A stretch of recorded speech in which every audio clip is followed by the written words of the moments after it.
Hello again, ladies and gentlemen, and welcome back to the Elegant Dev Show. I am your host, the Elegant Dev, and today we'll be discussing how to deal with a toxic work culture. But before we get into the video, if you're interested in more content like this, please feel free to check out the rest of my channel. Also, subscribe if you haven't already, and make sure to tap the notification bell if you want to be up to date with my future videos.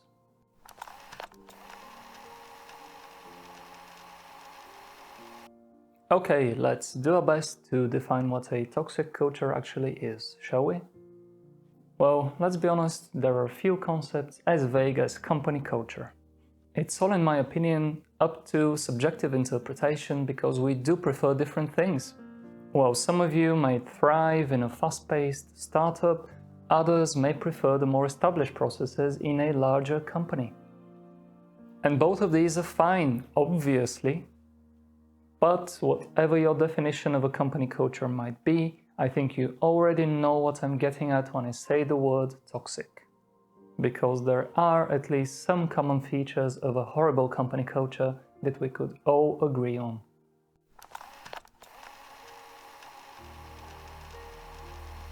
Okay, time to pull the rug from under you.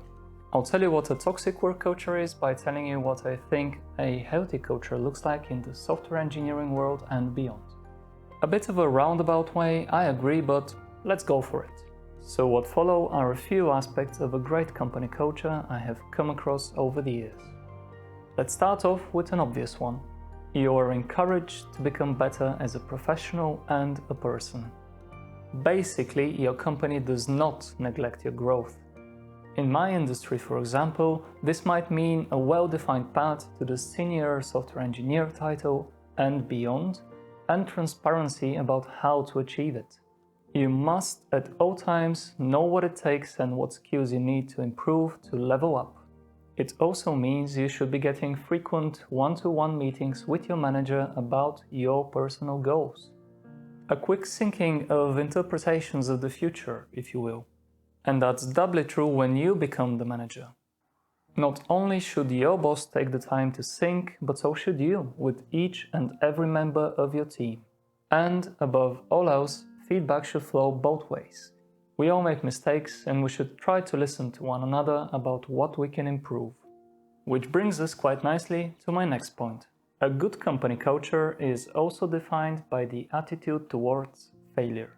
And I think that the best approach is to treat failure as a learning opportunity rather than the end of the world. Being afraid to make even the tiniest mistake because it might cost you your job is just plain horrible.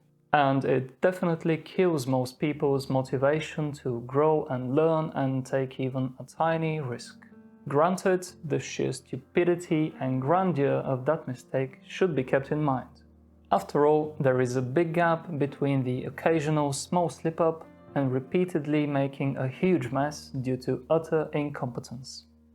Think of it as the difference between missing one edge case and losing all of your users' data. Now, the next one is rather obvious, but I simply must mention it. Teamwork is one of the key elements of a good company culture. Of course, we all know what it means, but to me, it's the willingness to work together towards a common goal. It's when everyone understands that they must solve problems as a team, or they will fail as individuals. The next one goes without saying, but no discrimination. It's both unprofessional and unpleasant.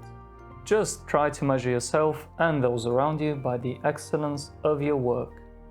Which is not to say that a good company culture is based on judgment, quite the contrary in fact. And I think this is somewhat related to the point on failure, but a culture of public blaming and shaming is just bad for any team in any line of work. If you take away anything from this video, it's that good teams do not play the blame game. Rather, they learn from their mistakes and move on. Finally, I would also add lack of micromanagement to this list. No one should be counting the hours of work because nothing ensures burnout as completely as a micromanaging tyrant counting every minute of your day. And good managers know that the amount of time you spend sitting in your chair will not determine how valuable your contributions to the company actually are.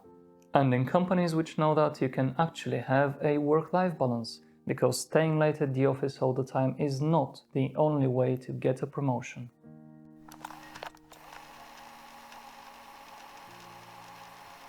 To me, a toxic culture is the exact opposite of everything we've just talked about. If you feel stuck in your career or are constantly prodded to do more work, you are not in a good place work-wise. If you dread making even the tiniest of mistake or are constantly being judged by others, you are definitely dealing with a toxic culture. And in most cases, if you find yourself in a place like that, I firmly believe that you should do your best to find a new one.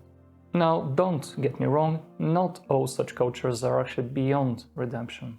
But are you really willing to pour your heart and soul into saving this one? And no, I'm not saying that you should just get up and hand in your resignation immediately. That's just terrible planning.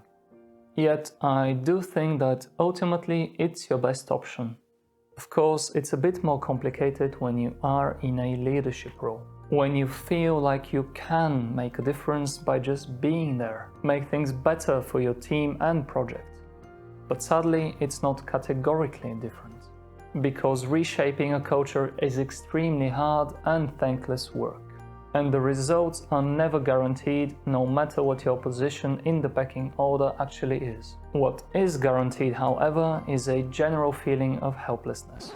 Wow, this got gloomy really fast.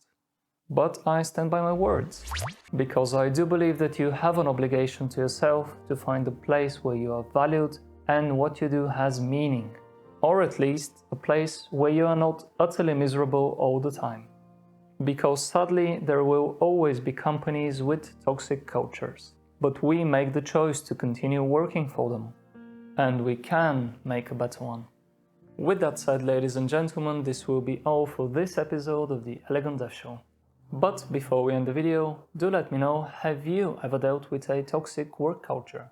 Do you agree or disagree with me that leaving such a place is the best option? As always, I would love to know your thoughts, so please leave a comment down below. Finally, if you enjoyed this video or you found it useful in some way, feel free to leave a like to let me know. Thank you all very much for watching, and remember, stay elegant, exceptional, and extremely professional. I will catch you in the next one.